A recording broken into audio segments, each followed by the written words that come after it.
Welcome to another edition of Sticks and Stones. I'm your host, Brent Elrod, coming to you from the cozy confines here on the patio at the No Shoes Bar and Grill, deep in the heart of the Republic of Texas. And I have a great show lined up today. I am pairing what I think is two very great products together, and we are going to see how well I have done. I am going to be pairing the CAO Brazilia with Buffalo Trace Kentucky Straight Bourbon. I am very excited about this, so let's go ahead, pop the cork, cut the stick, and get to toasting. Now, this CAO Brazilia is what they call an Amazon, which is basically like a Gordo.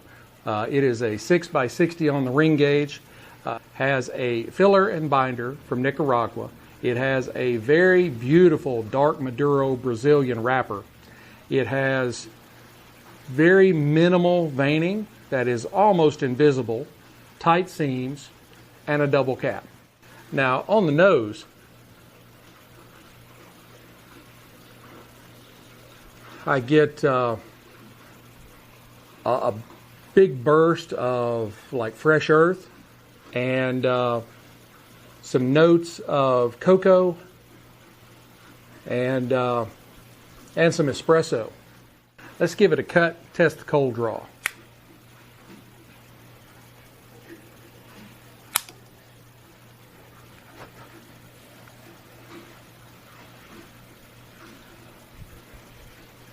It's got a very easy draw to it. I get some notes of leather and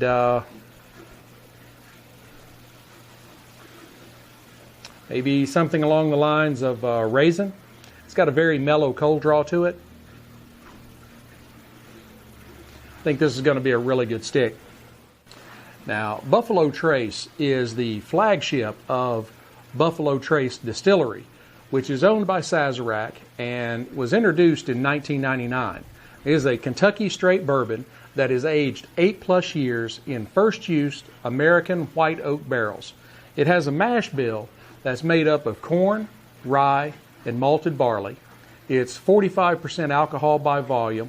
It's 90 proof. So let's pop the cork and have a look at this beautiful spirit.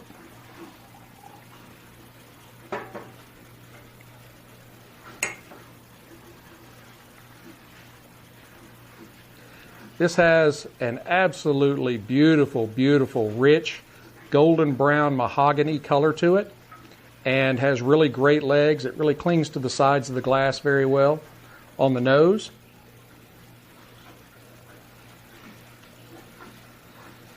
I pick up quite a bit of rye spice from the rye and the mash bill.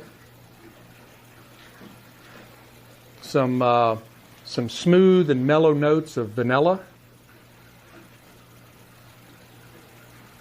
A little bit of cinnamon and some baking spices. Let's try a drink.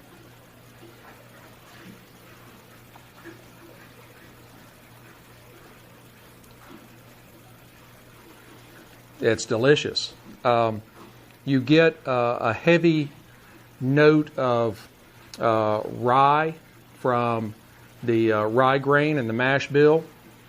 That also adds in quite a bit of black pepper and spice, which is one of the reasons why I chose the Brazilia. We'll see as we go along.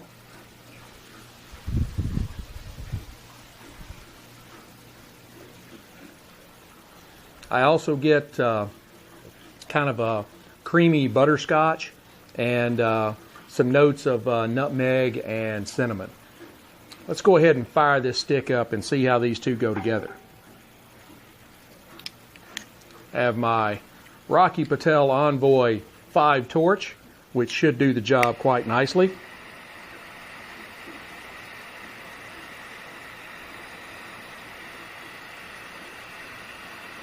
You always want to make sure that you keep your flame far enough away from your stick. You don't want to be burning it up. You just want to toast it.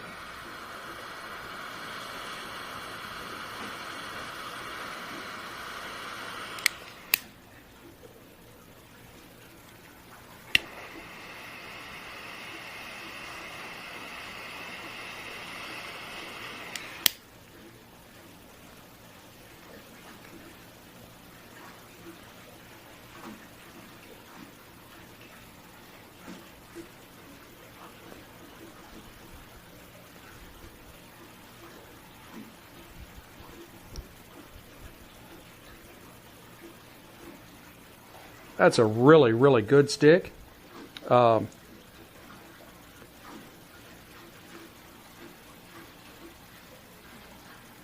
away, I get some nuttiness, maybe along the lines of almonds.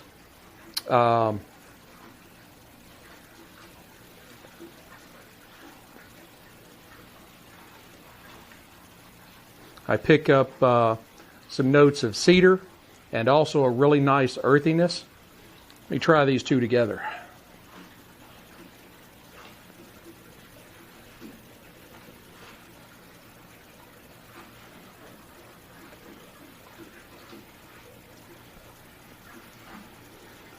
Those go together really, really well. I think this is going to be a really good pairing. I'm going to go ahead and burn this down to the halfway mark, and I'll come back and give you an update. Hey, I just wanted to break in. I'm only about 1/4 of an inch in on this, and the CAO Brazilia is burning pretty wonky right out of the gate.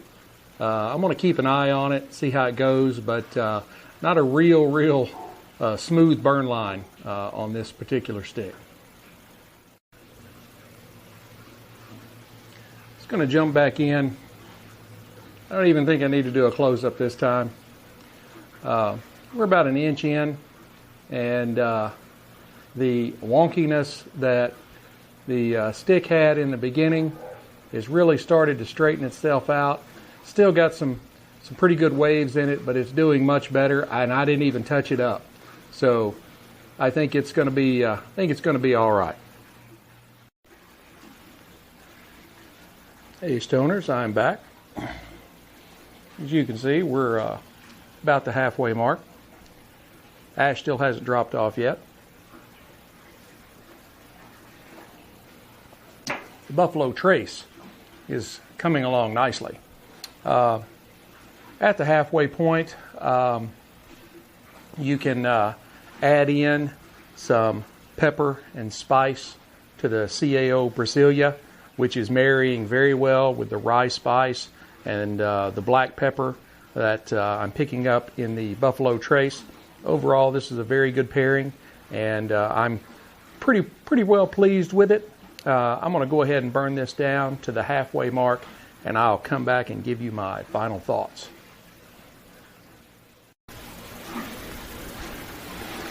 You know, I've been watching the news here lately, what's going on with the whole FBI raid at Mar-a-Lago and everything, and I think from the other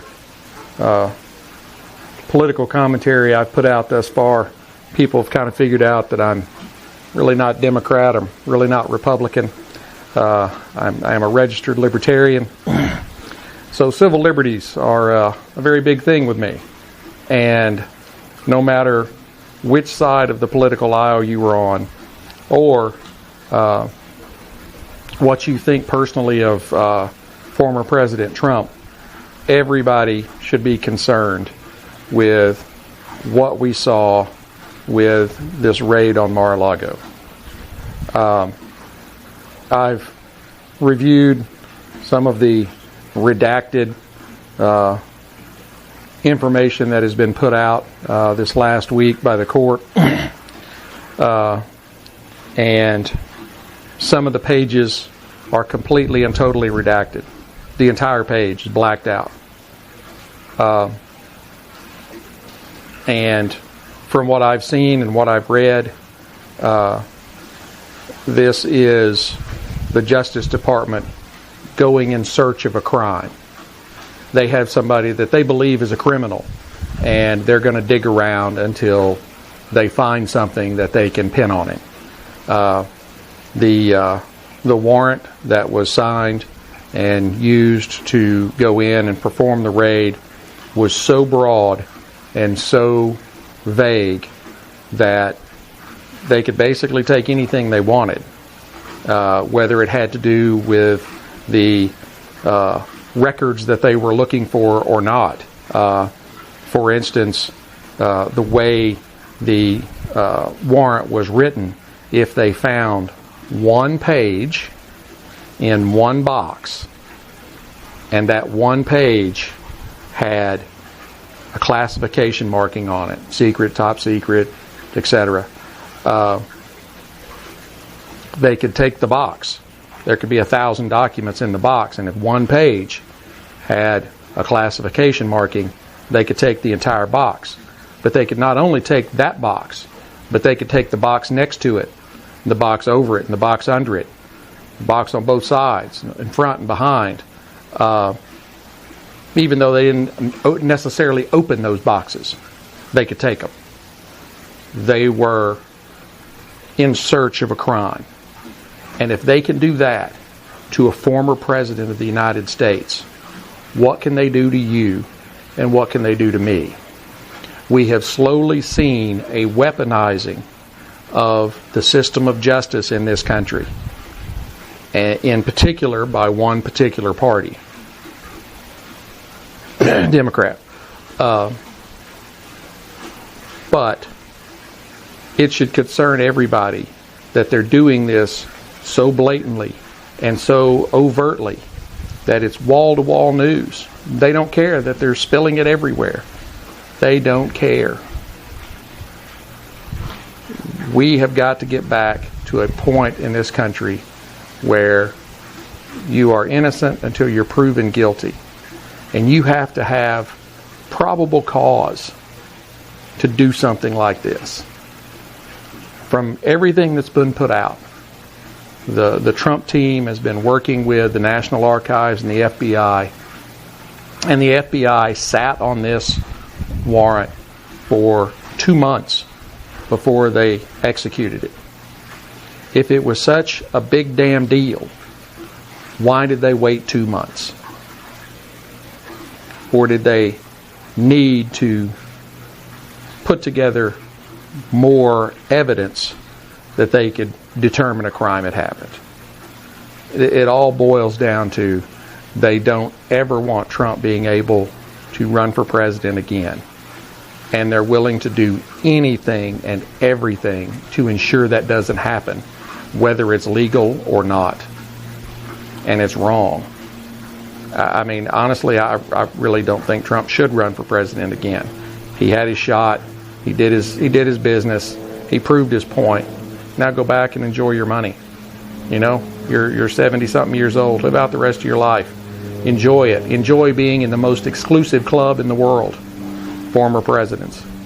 But what's happening is not right, no matter who the target is. And that is my political commentary for today. Hey, Stoners. I am back. We are just about down to the band and our glass is empty. This was a really good pairing. I think the CAO it's a good cigar. It picked up in spiciness about the halfway mark, and that spiciness stayed with it to the end of the stick. But it also brought in the last half some notes of dark chocolate and coffee, which kind of gave it a little bit mellower feel. I liked that. The spice married very well with the Buffalo Trace and the rye spice that is in it. I think these two went very well together. But the CAO Brazilia was a good cigar. It wasn't a great cigar. I'd have to give it about a 85, 86 on my scale. The Buffalo Trace, I know there are a lot of Buffalo Trace fans out there, and they are crazy about Buffalo Trace. I think it was good. I would never turn down a glass of Buffalo Trace. But I think if you're in that distillery, I definitely think something like the W.L. Weller Green Label, the Special Reserve, is definitely a little bit better and would probably be more of my go-to, which I've got a couple of bottles on my shelf right now. I would give the Buffalo Trace an 89 Whiskey Stones. out of 100. So, not bad. Not bad at all. Not taking anything away from them. And they were very good together. The flavors and the profiles married up very well. It would just be maybe a little bit farther down on my list as far as being one of my great pairings. So you should definitely try the CAO Brazil. See if you find things in it that's different than I have, and feel free to put those comments in the comment section. Same thing with the Buffalo Trace. Please leave me comments. See if there's something I might have missed in the palette. I definitely like getting feedback from you guys.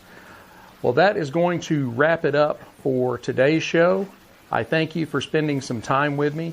I look forward to get together with you again. I've got some more great pairings coming up, and I really enjoy getting to spend some time with all of you folks on a weekly basis. Be sure to go by the Sticks-n-Stonez store and pick you up some wonderful Sticks-n-Stonez gear like this embroidered polo. I've got hats, mouse pads, mugs, pretty much anything you could possibly want. Also a lot of cigar accessories, especially ones from my friends over at Cigarism Accessories. You can find links to their site at the end of this. Or you can find them at Cigarism_accessories on Amazon. They have their Amazon store. But if you go to my store, you'll find their products there. Just click on the product you want. It'll take you right to the store to it, and you can buy it right there. Couldn't get any easier than that, right? So be sure to smash the like button, hit subscribe, share, notify, all that kind of stuff. That lets me know that I am doing a great job, and also helps spread the word. And definitely tell your friends, coworkers, whatever, anybody that you know that likes spirits and cigars. Tell them about this old country boy from Texas that is putting these pairings together. I would really appreciate it. But until we get to see each other again, keep your sticks dry, your stones cold. Have a great day.